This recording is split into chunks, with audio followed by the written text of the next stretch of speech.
should be sorry if I only entertained them with music. I wish to make them better.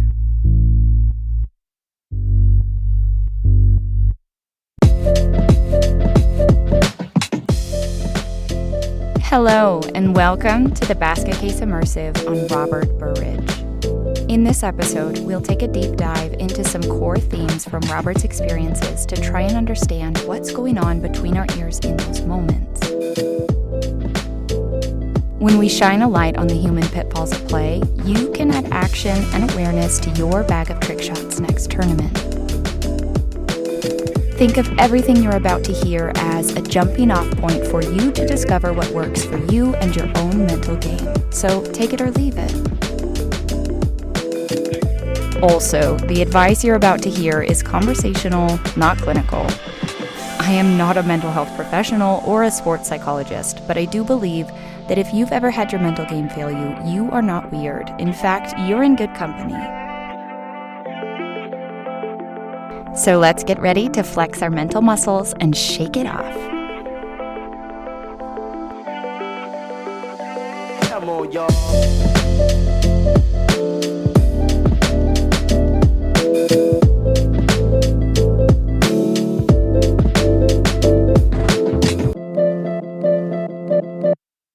MPO Rookie of the Year 2022, Robert Burridge is an up-and-comer and an awesome guy. I loved hearing his stories, and I'm really excited to break down his experiences. If you haven't listened to Robert's episode yet, go take a listen and then come back.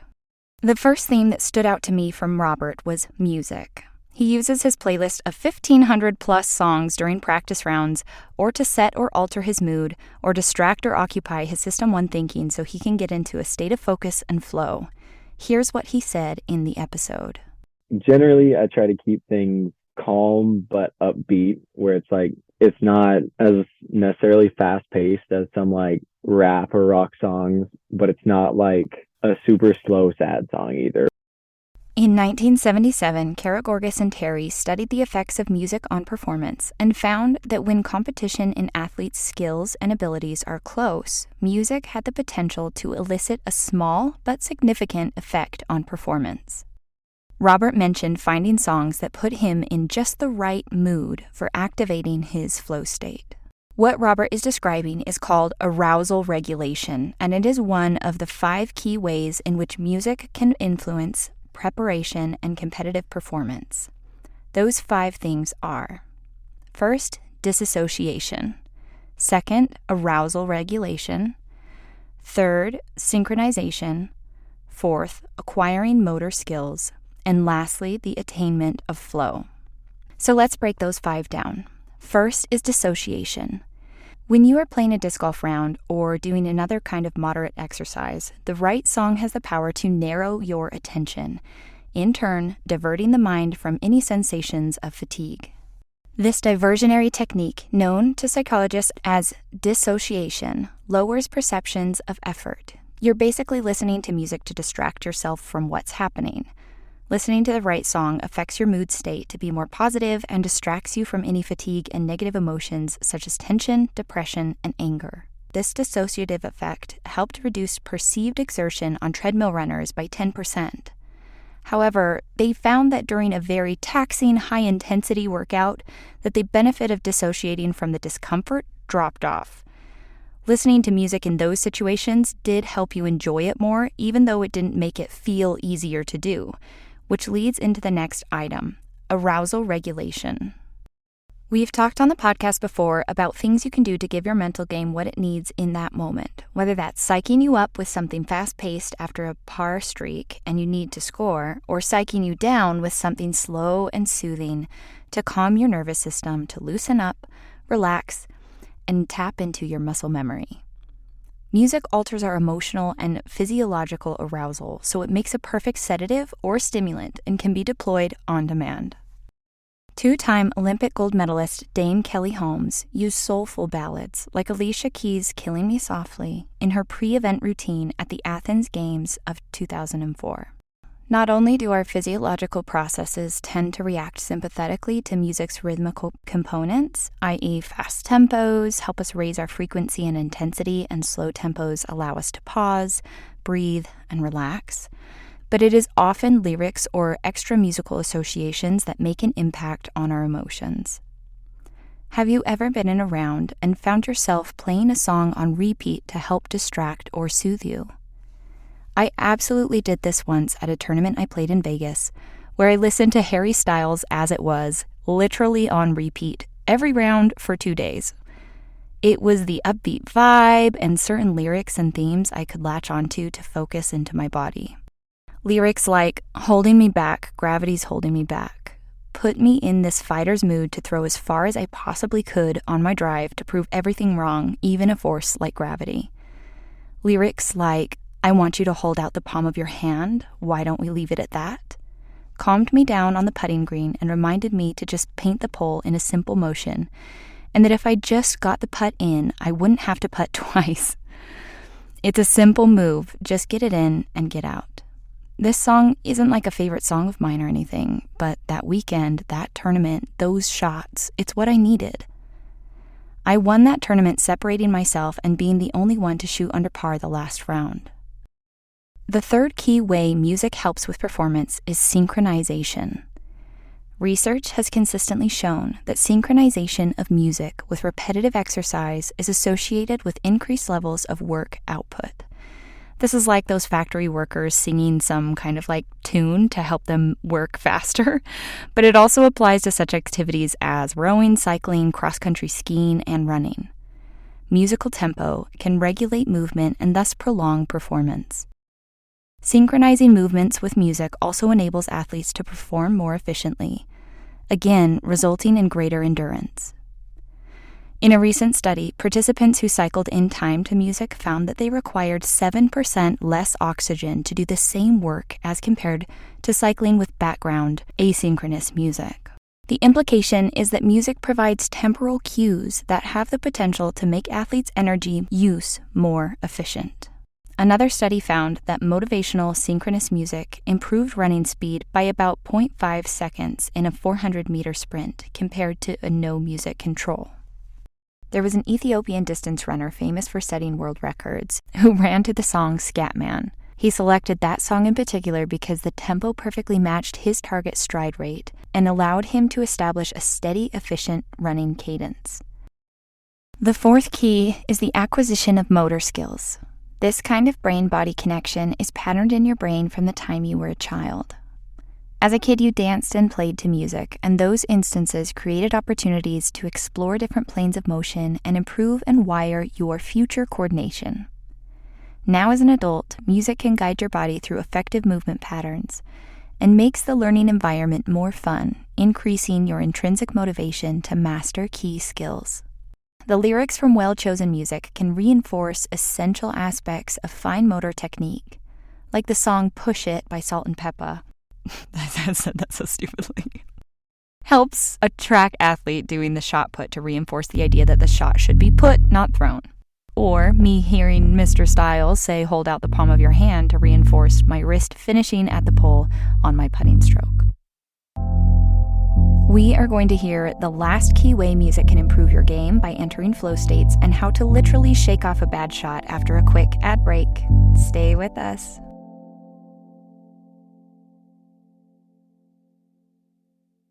If you're listening to Basket Case, you will likely be getting some new disc golf gear soon. Some of my favorite discs I've owned I found at infinitediscstour.com. They have pictures of every disc, so you can find a disc that has good vibes and know exactly what you're getting. They carry basically every retailer, so that obscure favorite that just went swimming could be replaced after all. You can also sell them your used or new discs that don't work for your game before you throw them in the water, so someone else can. If you're a TD, their payout and sponsorship options can streamline the whole process for you and allow your winners to get what they want. They do player packs and trophies too. Check out what they can do by going to infinitediscstour.com. That's infinitediscstour.com.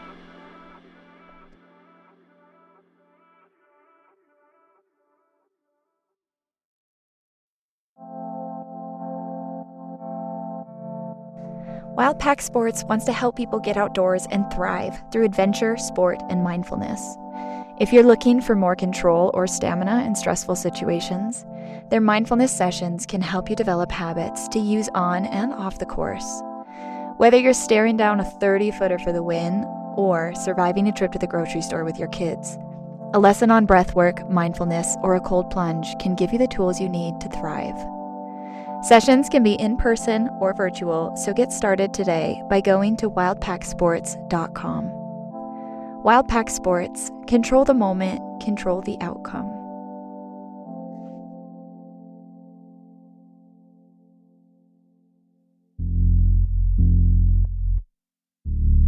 Lastly, and most beautifully, is the attainment of flow. Flow is a state of mind achieved when we feel completely focused and engaged in a task. We lose our perception of time and concentrate on the moment, without distraction or dilution, to perform at extremely high levels. These are the moments we are all striving to accomplish when we talk about peak performance. It's being engrossed in an activity that makes the rest of the world disappear, even if only for a few seconds. Most athletes refer to this as being in the zone. Ricky Wysocki calls it full blackout mode. Flow is a collaboration between our kinesthetic physiological systems and our inner world. People don't often talk about the kinesthetic experience of mental states, but if you pay attention, you can feel them. Becoming conscious of your flow states is an amazing first step. I'm a graphic designer by profession, and in my 10-plus creative career, I've come to realize the conditions that prime me to enter flow and to stay in it. You can use music to foster a flow state, and that will vary depending on the activity and you as an individual. It's very personal. Still, any music can be used to help someone enter a flow state, as it helps get rid of external distractors. In some cases, athletes use music as a flow state trigger that signals to the mind and body that it's time to buckle down and concentrate. This, over time, will prime your brain to enter flow when it hears the cue of the song or the playlist as part of your ritual. Flow states are notoriously elusive and hard to enter and easy to exit. So if you're going into a round and listening to music, be sure to hit Do Not Disturb on your phone so you don't get any unnecessary distractions. Once the flow state is broken, it can be hard to find again. Keep in mind that many also struggle to turn off internal feedback. Those who find the flow state difficult to access might benefit from a short meditation to clear or calm the mind beforehand, or finding songs that put you into that headspace to play before a round. Consider the focus of a top athlete like double Olympic medal winning rower James Cracknell. He has an ability to enter the zone and become highly motivated in order to achieve his goals.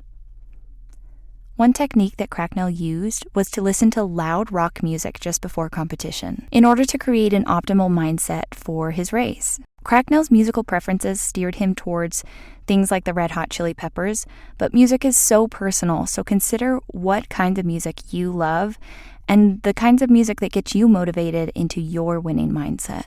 Marathon world record holder Paula Radcliffe quoted, "In training build-ups for major races, I put together a playlist and listen to it during the run-in. It helps me psych up and reminds me of the times in the build-up when I've worked really hard or felt good. With the right music, I do a much harder workout." Many pros I interviewed for this 2022 off-season use music in some way in their routine or during a round, and so I created a Pro Pick Spotify playlist with those songs. If you want to take a listen, we will post about it on socials and put a link in the show notes, so check it out. I wanted to cover one last auditory tool with this episode that recently came across my radar that I found so interesting, and that is binaural beats. Where I live in Utah is a little bit of an enigma. There's a lot of radical religion, and every once in a while, there's these little pockets of spirituality and secular wellness ideas that make it into the mainstream culture. Lately, I've been hearing a lot about these sound bowls and sound baths, basically using different tones and resonant sounds to promote whatever the hell it is you want to promote. Very woo-woo. But binaural beats right now live a bit in that realm, as they are based in scientific research on brain states, and there have been a few studies that show listening to them can help decrease anxiety, but the research is still ongoing, small, and whatever, the jury's still out. I think the idea, however, is really interesting. A binaural beat is when two tones of slightly different frequencies are played in separate ears simultaneously, usually through headphones. Your brain perceives the creation of a new third tone whose frequency is equivalent to the difference between the two tones being played. That auditory illusion is called a binaural beat. For example, if a person hears a tone of 405 Hz in one ear and a tone of 415 Hz in the other, they would be hearing a binaural beat of a frequency of 10 Hz. Subtraction, everybody. They are said to provide many of the same benefits as meditation: lower stress, increased focus, aid with sleep and relaxation, boosting mood, assisting with pain management, and fostering creativity. Binaural beats between 1 and 30 Hz are alleged to create the same brainwave pattern that one would experience during meditation. When you listen to a sound with a certain frequency, your brain waves will synchronize with that frequency. The theory is that binaural beats can help create the frequency needed for your brain to create the same waves commonly experienced during meditation. The use of binaural beats in this way is sometimes called brainwave entrainment technology, which makes it sound way weird and cool. There are a ton of apps that provide these beats if you want to try them out and experiment and see for yourself if it helps you. I will link the one that I was testing out in the show notes. The last theme from Robert I wanted to break down is a nifty little trick he does to literally shake it off after a bad shot and reset. Here's what he said in the episode. Usually if I have a very errant shot, something I learned from my dad was trying to almost reset your head, basically.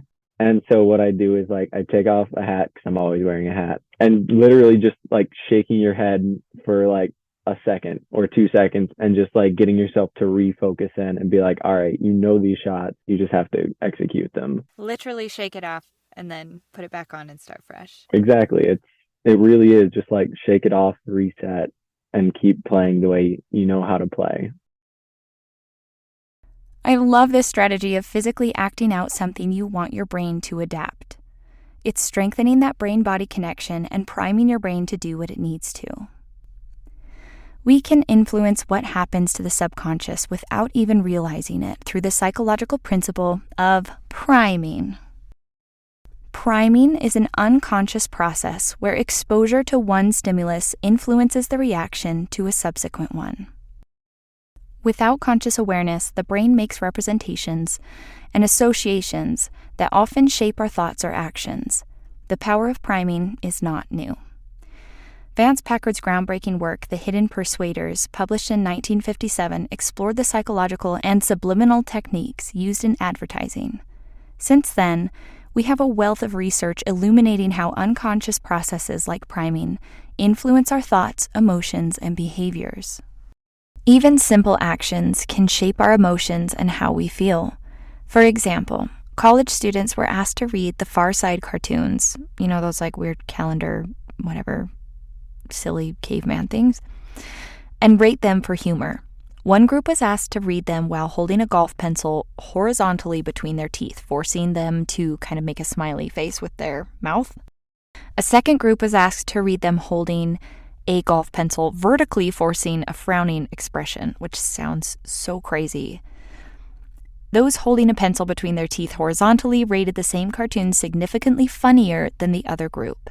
They also reported feeling more lighthearted and less serious.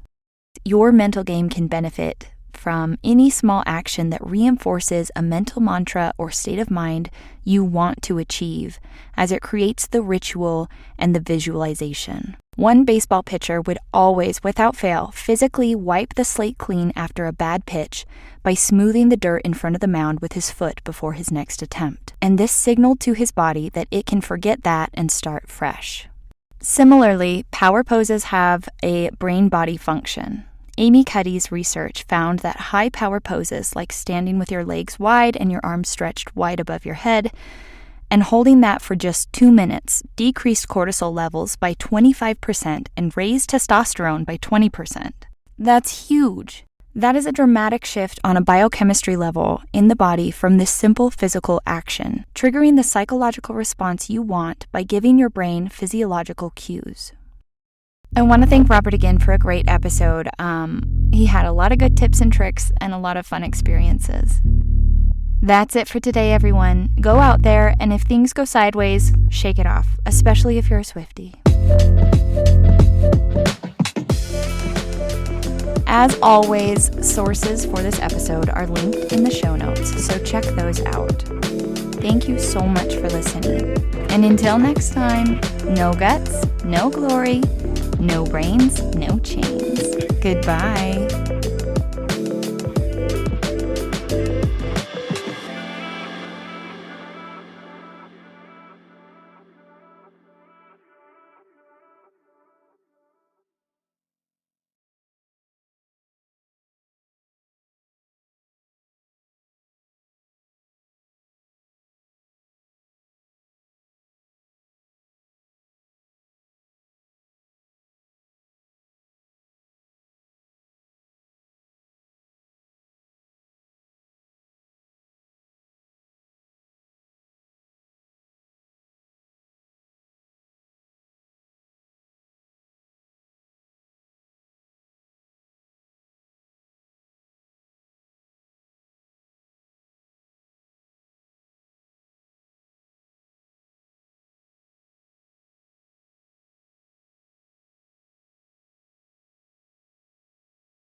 The one take home message I would give is that there's a lot more important things in life than disc golf.